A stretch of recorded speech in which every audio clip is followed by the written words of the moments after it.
Okay, welcome back to Diablo 3, and this time we're at the start of Act 2 Inferno, and we're going to be running Magda, and we're going to be getting 5 stacks along the way. This time, I'm actually bringing my Enchantress, so I'll show you her gear really quick.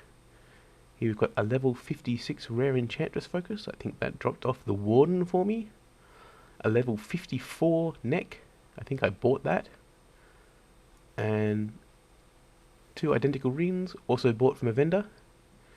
And finally over here, just a 851 DPS two-handed mace.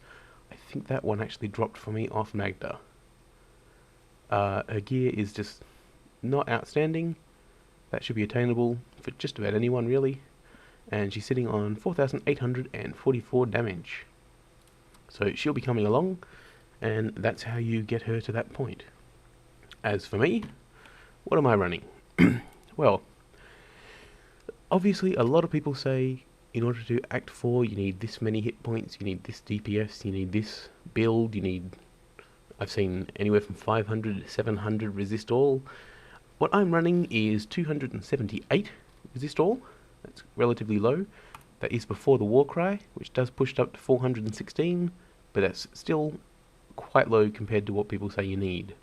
As is the armor, which is sitting at 5,630 at the moment. And most of this is because of my gear. I think with the exception of these braces, which have 44 strength, 27 vitality, and 63 resistance to all, none of my gear has the so-called holy trinity of strength, vitality, and resist all. Some of it was bought from a vendor. Now, I can't really say how much the gear cost. I can tell you these were about 400,000 each, not counting the gems that I've got in them, which I have bumped up pretty high, but you probably won't have to do that. It'll make you a little bit less effective damage-wise, but as always, the tactics, the theories, they all maintain. You've just got to be a bit more careful, for instance, if you're doing a bit less damage. The actual gear itself, I've tried to stack large numbers of 2 of the 3 so-called trinities. So lots of strength and lots of vitality, lots of strength and lots of vitality, lots of strength on that one, tiny bit of resist, but I'm also playing around with critical hit damage, so I grabbed that one for that. The other stat that I'm using that a lot of people don't seem to is life per second. In this particular instance, I've got 506 life per second just on that chest, along with, once again, some strength and some vitality. That one's got a lot of strength and a fair amount of resistance, as well as more critical hit damage. So I'll just quickly buzz over the gear, and you should see that none of it is weighted in such a way that it reaches those sort of exponentially stupid prices on the auction house. All of this stuff is really quite attainable without too much effort. As for the skill build, it's changed a little bit since the last time, though I don't think I ever got a video up on it, but I'll go through it real quick. We've got Ruthless, more damage. We've got Weapon Master, more damage. Weapon Master with the crit is the same reason I'm using a hammer, which is also the slowest of the one-handed weapons to my knowledge, so the Seismic Slam hits harder. We've got Bash with Onslaught. I like Bash rather than Frenzy. Frenzy is larger single target DPS, but it takes a little bit of time to work up a stack, and as you'll see, I don't stay in combat that long to build up a 5 stack and really get the results out of it. Bash allows me to sort of walk up, do a couple of bashes, and get out again, and that will give me enough fury, for my Seismic Slam, which I'm using Strength from Earth at the moment because I like to spam it for control and for AoE damage, and I found that slightly more useful than just upping the damage of each one. I can do twice as many Seismic Slams, so over the space of however long, its damage is basically doubled. Furious Charge in Dreadnought is both for positioning and, if I need it, a heal. Honestly, it's not a brilliant skill for a heal, because the pause at the end quite often means you lose anything you gained. It's good for healing if you're surrounded by something and you get out of that, but trying to position it to actually get a heal off usually winds up not working so well. Ignore pain with ignorance is bliss is just fantastic. I'm pretty sure that 20% of all damage dealt to life is still affected by the Inferno nerf, but it's a very high number, and life steal is not as bad as people seem to think. I may get to that later.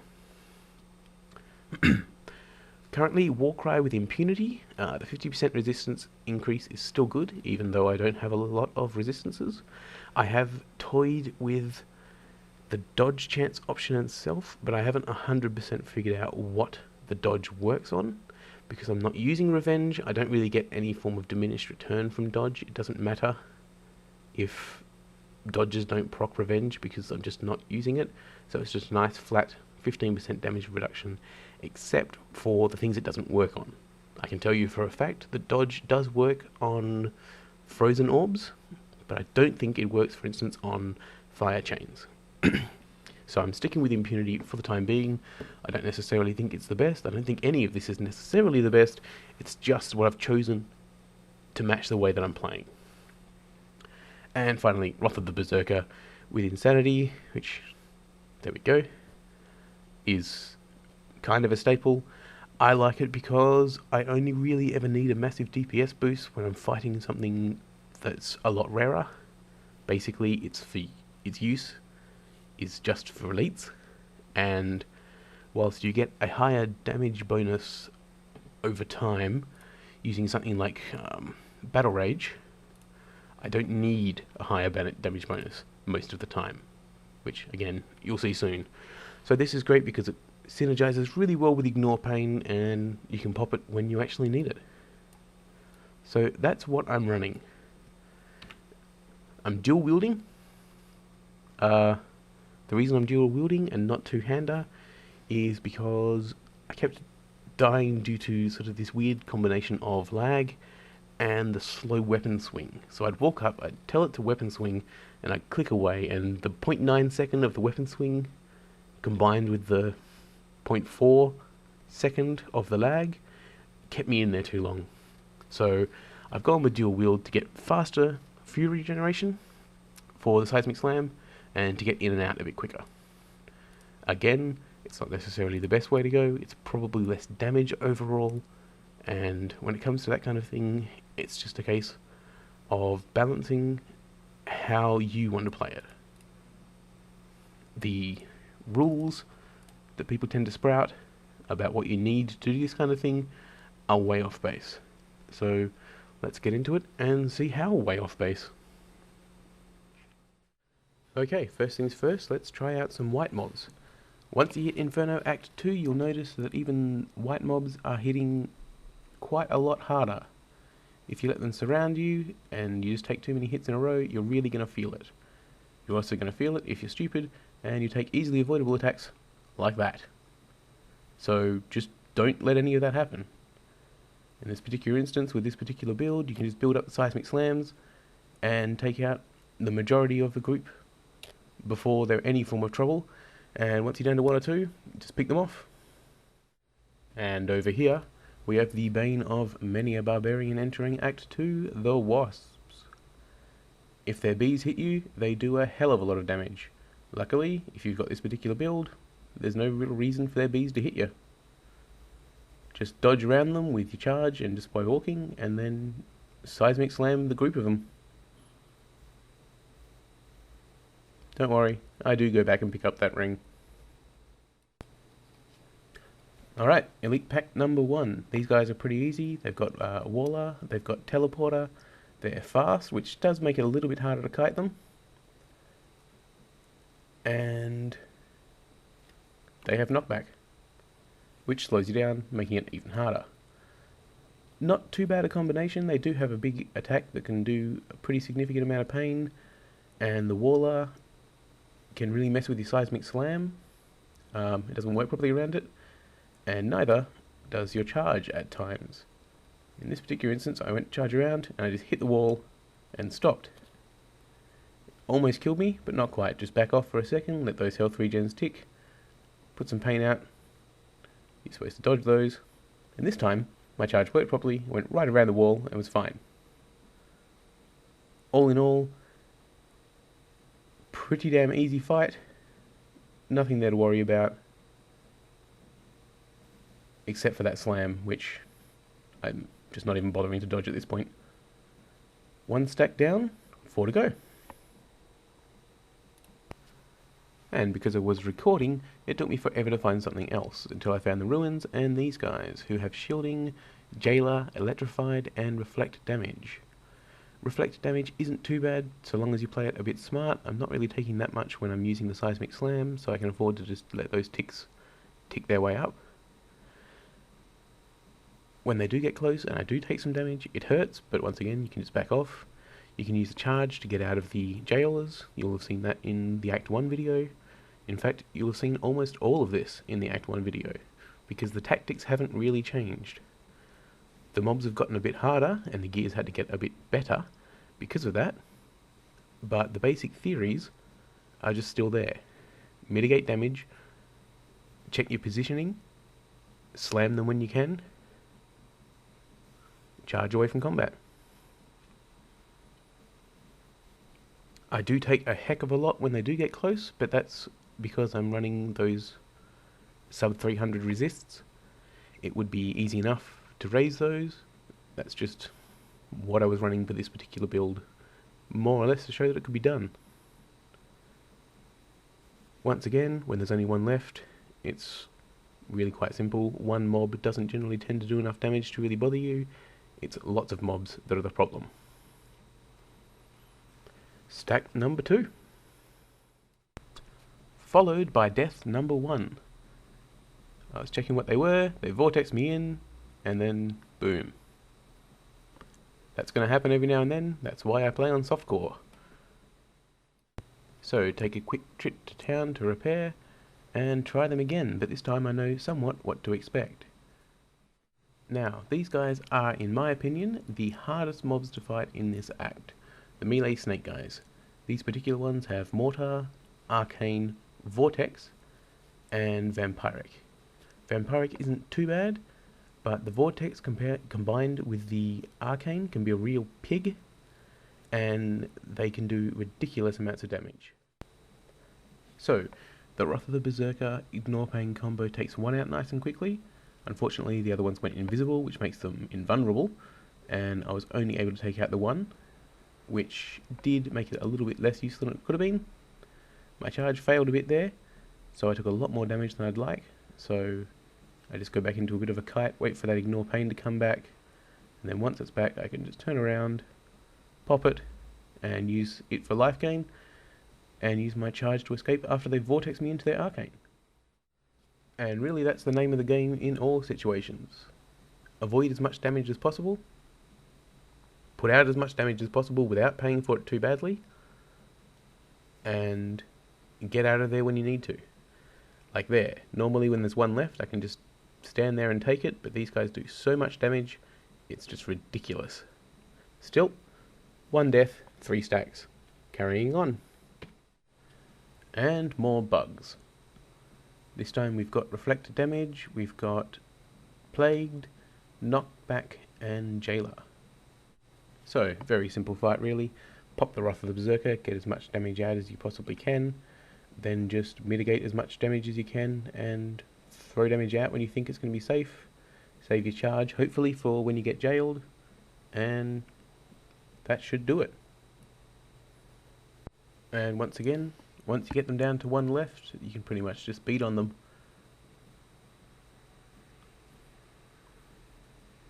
And that's stack number 4.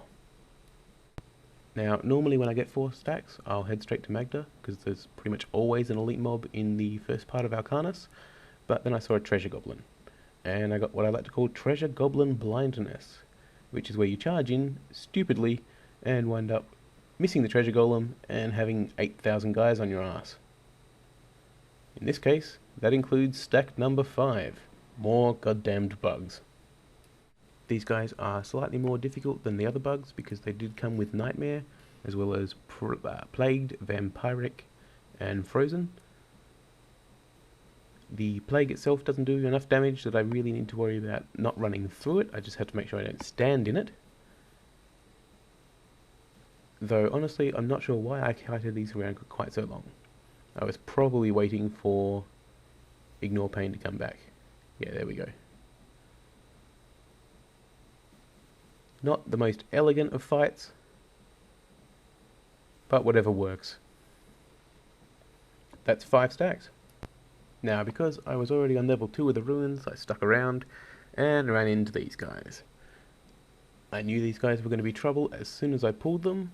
They've got Molten, they've got Arcane, they've got Shielding, and they've got Nightmare, and on top of that, they're the snake guys that do crap loads of damage and can go invisible, which essentially gives them 2 shields. So at this point, I was expecting a death or 2.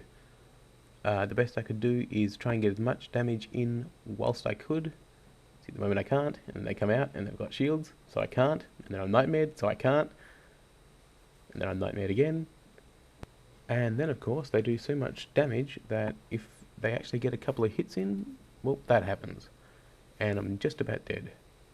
Luckily I had a long way to kite them, which I needed, because for the vast majority of the time I couldn't even touch them.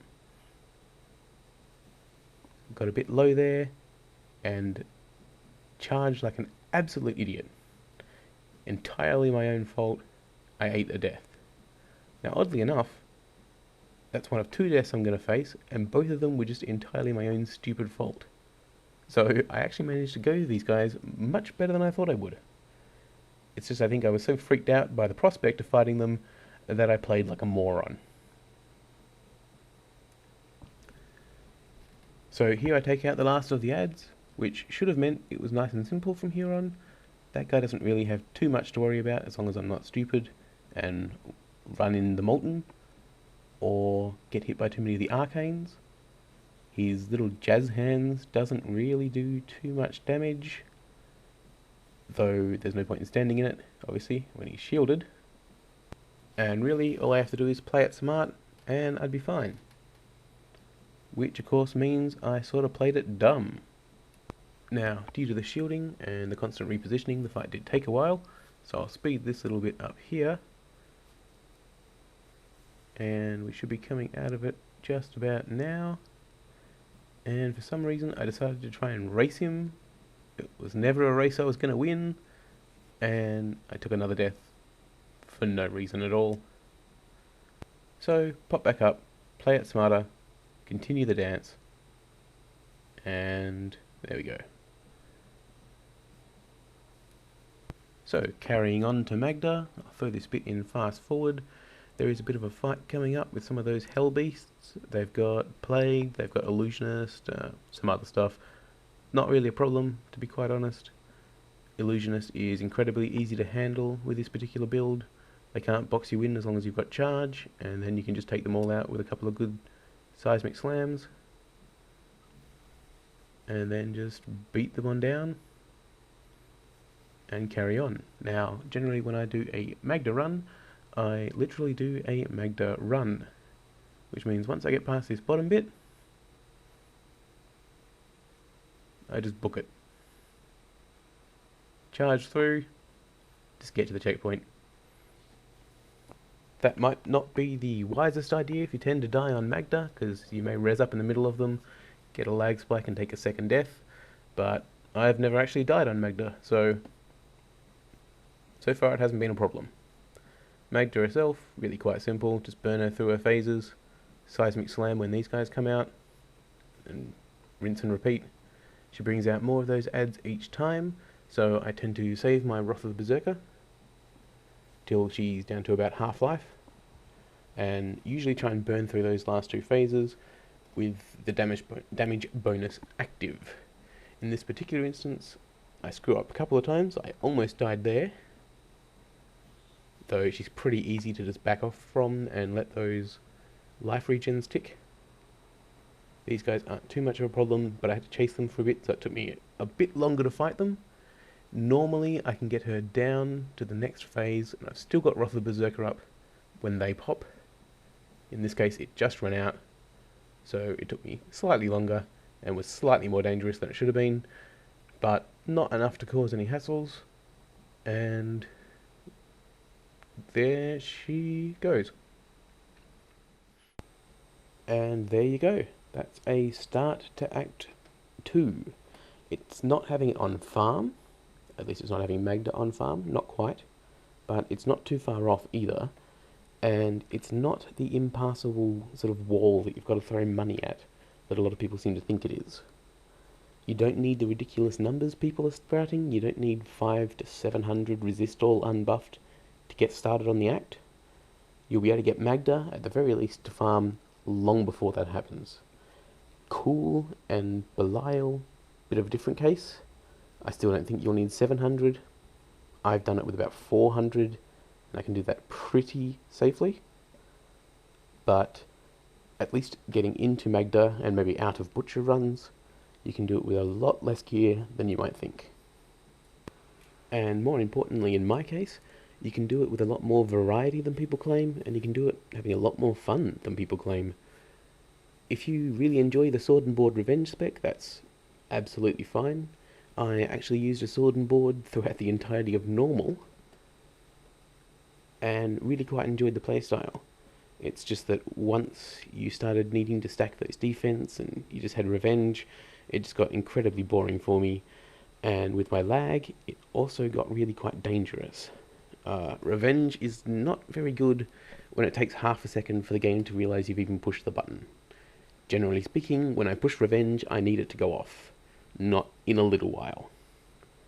That was when I started doing it differently, but I also know there's a lot of people who just don't really want to have to get forced, quote unquote, into being a tank spec, and you just don't have to. And because I know my first run didn't have much in the way of variety of mobs, I threw a couple more in the background. One's got fire chains, which is always a real pain for a barbarian, but more importantly, the one that's going on right now, elite wasps. I know these guys give a lot of people a lot of trouble, and I've got to say, this whole seismic slam thing makes them quite trivial. So that's the start of Act 2. Next up will be the end of Act 2, so that'll be Cool and Belial, and hopefully someone out there either enjoyed that or, at the very least, maybe got some use out of it in some way.